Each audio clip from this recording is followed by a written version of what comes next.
Gisela Anastasia atau Gisel tak lagi menjalani hubungan asmara dengan Wijaya Saputra atau Wijin. Hubungan keduanya akhirnya kandas dan hal itu diakui Gisel. Tak hanya Gisel, Wijin pun akhirnya juga mengakui keduanya tak lagi bersama. Meski begitu, Wijin mengakui hubungannya dengan mantan istri Gading Marten tersebut masih baik-baik. Mereka pun masih menjalin pertemanan karena sampai saat ini masih ada kerja bareng hingga bisnis bareng. Wijin mengaku tetap menjaga hubungan baik dengan sang mantan kekasih.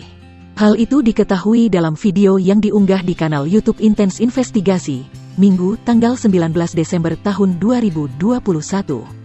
Wijin juga memastikan kalau hubungannya dengan Gisel baik-baik saja setelah putus. Terlebih keduanya terlibat dalam beberapa pekerjaan dan bisnis bersama. "Gue tetap support aja. Kita kerjaan masih bareng, masih ada beberapa bisnis yang bareng. Kita profesional aja," ujar Wijin. Kendati demikian, Wijin enggan membeberkan penyebab hubungannya dengan Gisel harus berakhir. Ia mengatakan bahwa keputusan ini diambil atas kesepakatan kedua belah pihak.